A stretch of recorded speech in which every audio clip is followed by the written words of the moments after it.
just a quick introduction, not that I'm important, but I think it's good to know who's speaking, right? So my name's Azarya. I am part of the staff team here at Christchurch W4. You probably see me more at the back usually with the cameras and stuff, so this is not very common for me. But anyway, you're stuck with me for the next 20 minutes or so yay. So for those of you who have been gone for a while, or this is your first time, we are currently on a series of Mark. So we as a church, we've been adventuring together since the beginning of September. We are in our Mark series because Mark is part of our foundational statement. That's where our foundational statement. If you don't know what's the foundational statement, go to our website, not shamelessly promoting our website, christchurchw4.com. Do have a look after, not now. Pay attention for now, please. So if you have your Bible with you, please do keep it open because we're going to journey together verses by verses for today. So today, we are going to see what does it mean to be ordinarily extraordinary. I'm going to say that again, it's a bit confusing. What it means to be ordinarily extraordinary. It'll make sense later. But there are two parts of this passage. We see the crowds follow Jesus, and then we see the 12 disciples. And so I actually want to focus more on the second part, but it's only fair and right to go through the first part so we understand the context of the second part. So again, do keep your Bibles open. Here's a bit of an overview of what happened in this passage. Okay, so we see currently this passage. If you're very good with imagination, put your imagination hat on. Imagine, if you want to close your eyes, that's fine. Okay, imagine we see in this passage, Jesus was surrounded by a large crowd. Now, it doesn't exactly say how many people, it doesn't say how many of them, but the fact that it actually people from different regions pretty much says, and I kind of assume that it's basically a lot of people. It's a big number. Now, I'm an extrovert. I love people sometimes. And so a few months ago, I went to a Coldplay concert in Wembley, and there were roughly, I think, around 90,000 people in that stadium, and I was overwhelmed. I was like, this is not it. I want to go home, but then I already paid the ticket, so I can't go home. And so I've never seen that amount of people in my life, okay? And you have different kinds of people. You have people sitting next to me, they're lovely, and then somebody sat behind me, and they sang the whole concert, and forgive me for this, they cannot sing. And so my videos of Coldplay were ruined because they sing, and I can hear it on my video. But that's not the point. So here we see, I imagine 90,000 people in Wembley Stadium is so overwhelming. Now, I don't know if it's quite 90,000 people when Jesus was there. And so I imagine that when Jesus was with the crowds, it gets a bit annoying to a certain extent, okay? So the crowds that followed Jesus weren't fully well-behaved. They were not in an orderly manner, okay, next one, let's meet Jesus. No, they're all chaos. It was chaos. It's pure chaos, basically. And so funny enough, if we see, as we're journeying through the series of Mark, we see that Jesus is currently in an interesting position now. We see from last week, we got to see that the Pharisees are trying to kill him. They're plotting. We have the crowds that are nearly crush him, and we also have the disciples following him. So like I said, it is basically pure chaos. It is intense. And what I really love about Jesus' response here is that like I say, is that he's very kind of introverted sometimes, but also it's definitely some of his wisdom. He was like, oh, you know what? I'm going to ask the disciples to come up with a boat, to have a small boat ready for me. And in an Azarya standard version, it's basically too many people, I'm off, goodbye. Okay? Nope, I'm not handling these people. And so, it left us with a question of why. Because if you think about it from a different perspective, isn't it technically a great place for Jesus, in the middle of so many crowds, for him to perform all the miracles that he can do?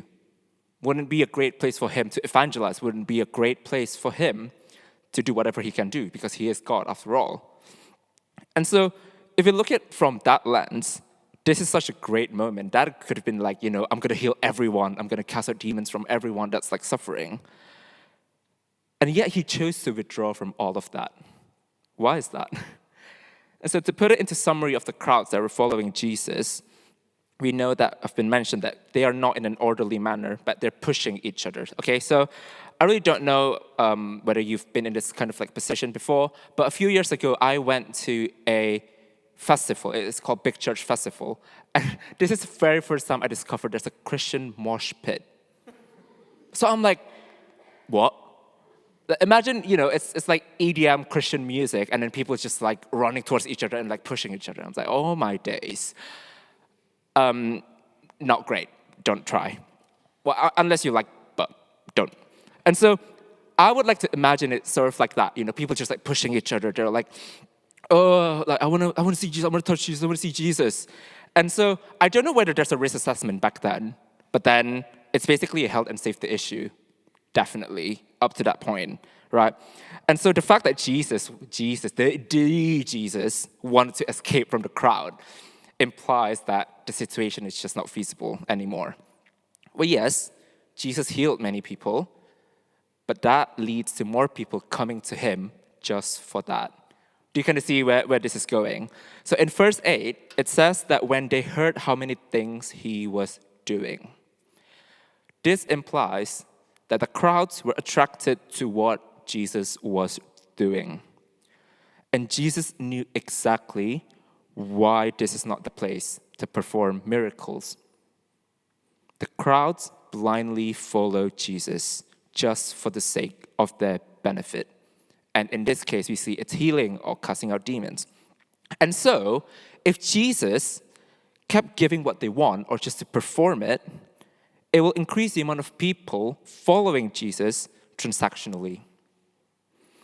And we know that Jesus does not want that.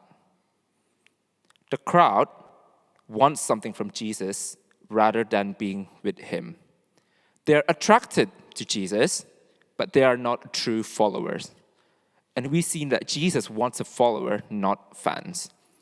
We get to see sort of a tiny bit similarities between the Pharisees and the crowd.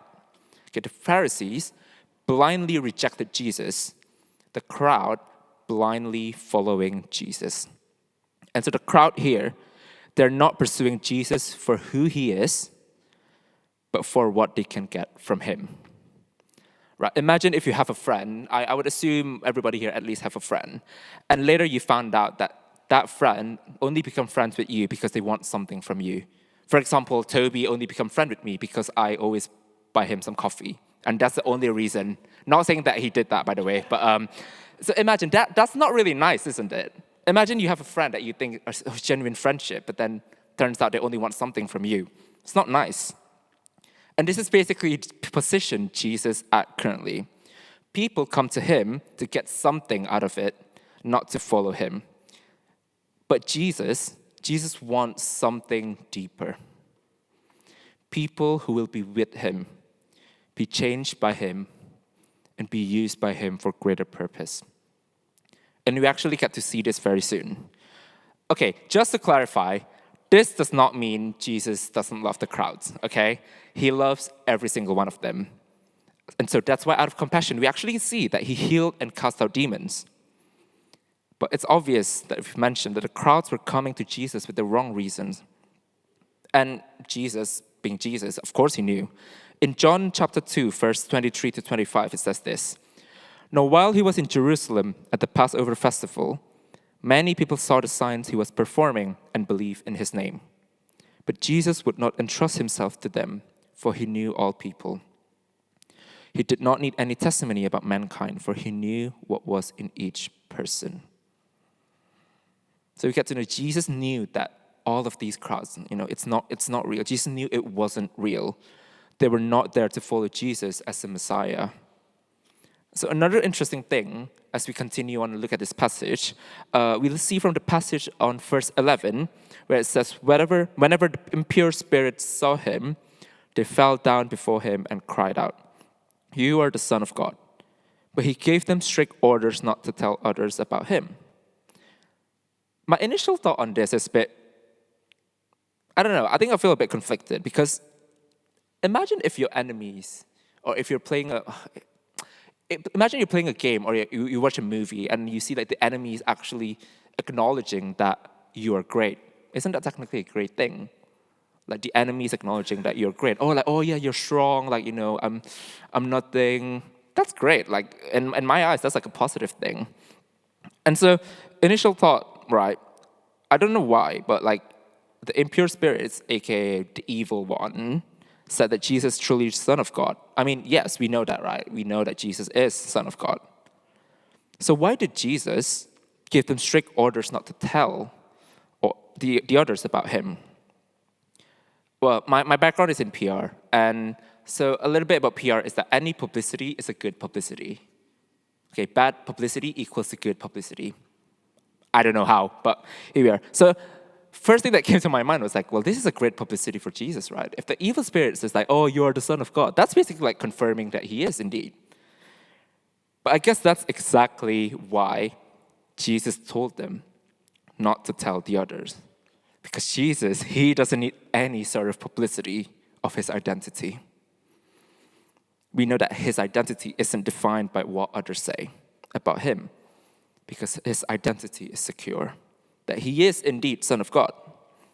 But also secondly, I also think that he doesn't want to be associated with anything demon-related. He doesn't need any testimony from them because that is not their job to do so. Right, so we've been this part now, and then we're going to just move on. So we see that he left. It says that in verse 13, he went up to the mountain, and even though it doesn't say here, if we look at Luke chapter 6, verse 12, it actually says that Jesus spent the whole night praying. Then we get to look at the rest of the verse 13, where it says that Jesus called to him those whom he desired, and he came to him. And from the rest of the passage, if you're following, we can see something significant happening here. He appointed the 12 disciples, whom he named apostles. Okay, the 12 disciples is such a core Christian memory for many of us. For me, at least, definitely, I would believe. I think back when I was in Sunday school, they have a song just for us to remember about the 12 disciples. I'm terrible with memory, so I don't really remember it when I was a kid. And so because of that, when we read through the gospel, we get to see Jesus appointed the disciples, the 12 disciples. We know who they are, we know the names and everything.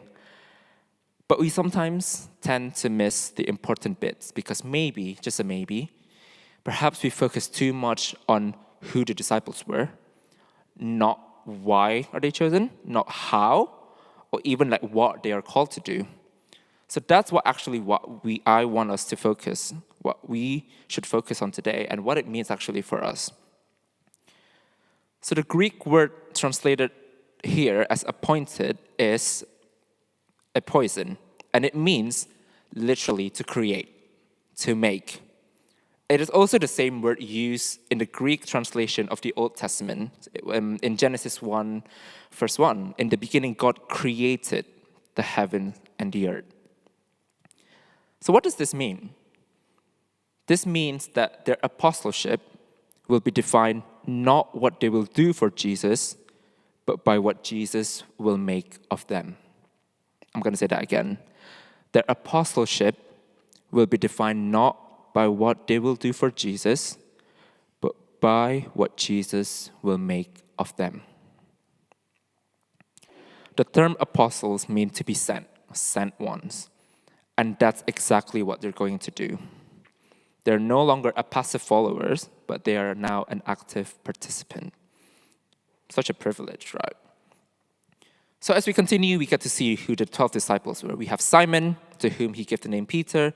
We have James, not Wes, son of Zebedee, and his brother John, sons of thunder. We have Andrew, Philip, Bartholomew, Matthew, Thomas, James, son of Alphaeus, Thaddeus, Simon the Zealot, and Judas Iscariot, who betrayed him. It is interesting that Jesus created 8, not 10, not 20, but exactly 12 apostles. And this is definitely intentional. It's not a coincidence. There were 12 tribes that made up Israel, and these 12 men will constitute the new Israel Jesus is seeking to create. Now, if we go deeper on that, we might just stay here until midnight. And even if you want that, I do not want that. So when we look at these, when we look at the 12 disciples, we actually get to witness the people that Jesus chose to continue the legacy. They're the chosen, basically. And so I feel like in any situation, right, if we're looking for someone to be a successor, if a king is looking for a successor for the kingdom, we'll certainly look for the best option, right? We want the prince, or we want someone that we know closer to perfect as a criteria. Okay, we'll try our best to look for someone that will fit that. And so when I first learned about the 12 apostles, my first assumption as a kid, as an 8-year-old kid, my first assumption was, wow, they're probably the closest to being perfect, right? After all, Jesus chose them. Jesus picked them. So they must have the quality that made Jesus choose them. But then Jesus, in a very true Jesus manner and style, Jesus saw more than that. In a true Jesus style, he picked these people. And not just picking them up, but actually comes with responsibility. So Jesus ruled out 3 expectations, or should I say responsibilities, or calling. And so the ultimate reason why Jesus appointed these disciples. Let's see, in verse 14 and 15, it says, he appointed 12 that they might be with him and that he might send them out to preach and to have authority to drive out demons. And so the first out of 3 expectations that Jesus ruled out is actually to be with him. A somewhat simple calling, and yet, dare I would say, easily forgotten sometimes. Why? Because sometimes we focus too much on doing things while forgetting the actual point and reasons why are we doing it. Yes, the latter part, we get to see the disciples are called to do the other things, which is also important. But the doing things, all of that, it doesn't matter if they don't sit and be with Jesus first. And so ministry is only sustainable if we have the right relationship with Jesus. The apostles were not to lose themselves in all of the things they did for Jesus. So the things that the apostles, or we can put it in our perspective, the things that we do will only be important and useful if we have been with Jesus. We can only do so much without having that real personal relationship with him, because there are no benefits for the eternal good. How are we be able to use by God if we don't know him that well? So in analogy, I kind of put it in a perspective. It's like you're dating someone. I don't know. I'm very much single. Or let's just say being a friend with someone, okay? The only way you get to know them, your friends or your partner, is by spending time and being intentional to get to know them, right? You can only know so much about each other if you both don't try hard enough. I have this really close friend that it gets to a point where the only thing I need to do is to look at her and she would know what I'm thinking. So it's that kind of relationship that Jesus is looking for. Don't settle for a surface level relationship with Jesus. So if you have the option, if you can dive deep into that relationship, if you can dive deep into the water, why just dip your feet? If there is the option to go deep, why are you just testing the water? And so the unique thing about our relationship with Jesus is that he's always going to be more interested in us than us in him. That's crazy, right? Imagine, no matter how hard we try, no matter how much we love him and we show that we try so hard to know him, he will always know us more, and he will always love us so much more. What does it mean? This means that Jesus is more interested in being with us and changing us first than using us. And even when Jesus uses us, what we're doing, all of the things that we do, whether that's serving or evangelism, all of those things only comes from the authority and power from knowing and being with him. In 2 Corinthians chapter 5, verse 20, it says this: "We are therefore Christ's ambassadors. As though God were making his appeal through us, we implore you on Christ's behalf, be reconciled to God." Okay, we kind of get the concept, but don't get me wrong, this does not mean that Jesus doesn't value what we are doing for him and his kingdom. Okay? Because ultimately the passage doesn't just stop at be with him, full stop. That's not it, right? But also there's this part where he might send them out to preach and to have authority to drive out demons. And obviously this is as important as to be with him. Now, this can look a bit different for each one of us, to preach and to cast out demons. We can expect that Jesus will give the power and authority for us to do so. And that's exactly why that only comes when we first and foremost be with him. Because all of that powers, when we're doing things, comes from him. It is never about us. It is not about who we are. It is always about who he is. And that's why there's a longing from Jesus for us to be with him for who he is, not what he does, just as we see before with the crowds. And so you might be thinking, you hear preach, oh, well, preaching is terrifying. Yes, it is terrifying, I'll tell you that. But I'm also very sure that that's not exactly what Jesus meant, literally. Yes, but also, we don't need a stage or microphone to preach the gospel, right? God uses people differently in so many ways. And so that means that we fully surrender and follow him and allow him to use us, our whole self, to tell and demonstrate the good news. Remember that we are a vessel, well, a broken one. And so even with casting out demons, it is not up to our own self to do that. We can only do that if we are full and filled with his Spirit. And the only way to be filled with the Spirit is that having that relationship with Jesus. It comes from knowing who he is and his authority.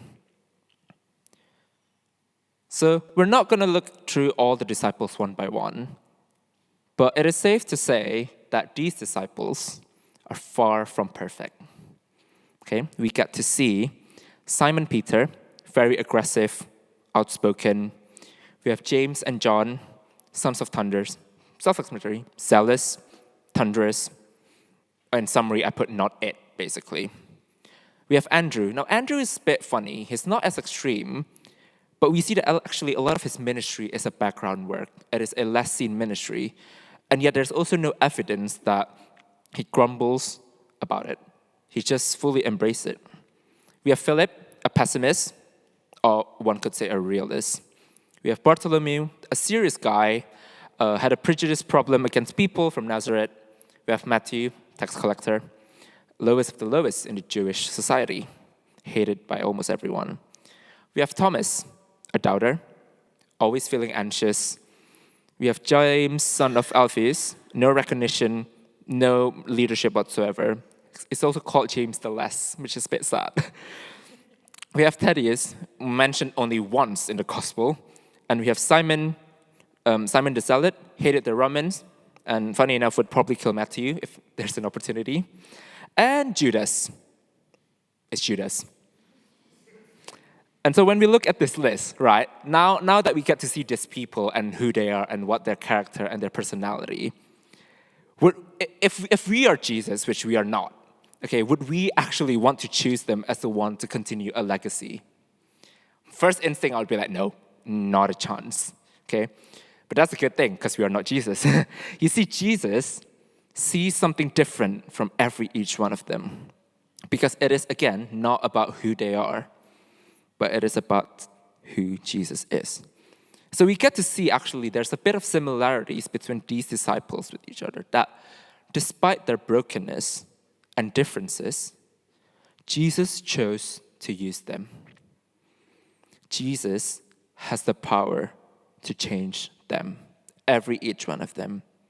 And that also applies to us. This is the message that Jesus wants to share. These disciples, right, these 12 people, they're nothing too different than us. I see myself a lot in these disciples, a mix of some of them. And maybe you too. Maybe you feel like, oh, I doubt about Jesus sometimes. Or maybe you're a pessimist. Or maybe you feel like, oh, I don't do enough for Jesus. But here's the thing, there is hope in all of this. God chose the 12 disciples to show that the power of transformation and new life come and belong to God. All Jesus asks and all he wants is a truly surrendered life. Because only when we surrender, when we fully surrender, then God can pour his gifting and the refining and the power to accomplish whatever he sets us out to accomplish. Just like how we see Jesus called Peter and Andrew in the previous passage, and how they left everything. Okay, are we willing to do that? And so when we look at it again, this whole story was never about who the disciples were. It's not about their ability or how special they are. We actually get to see how broken and imperfect they are. But that is exactly why God chose them. Jesus chose the tax collectors, the doubter, the pessimistic, just like all of us. And so it is a bit of a short sermon, but I'm actually going to share a story that I experienced a few years ago, something that pretty much changed my life, but also my perspective on things. So growing up, I always had this feeling that I was called to do ministry by Jesus. I was like, I feel like I know that I'm called to do full-time ministry. So I love Jesus. I love serving on Sunday. I just always feel that joy when I'm at church. But with that being said, I never, ever, ever, ever wanted it to be a full-time job. And so I was like, okay, you know what? I love you, Jesus, not a full-time job. And so growing up, there was a prophecy here and there, people saying, oh, like God wants to use you full-time, la-di-da-da-da. But again, as a 12, 13-year-old kid, I'm like, okay, cool, no. And so growing up, even my dad loves to tease me like that, oh, like, do you want to go to theology school? And I'm like, absolutely not, even though he's paying for it. But anyway, and so a few years ago, I actually had a really random encounter with a Korean pastor. Don't know him. He doesn't know me, barely speaks English, no clue how he got to UK. And so fast forward, right, blah, blah, blah. He said, oh, you're called to do full-time ministry. And I'm like, you don't even know me. I don't even know you. And he was quite intense. Okay, this is like, the actual story of this is very intense. And I'm not going to share the full story here because it's going to take a while.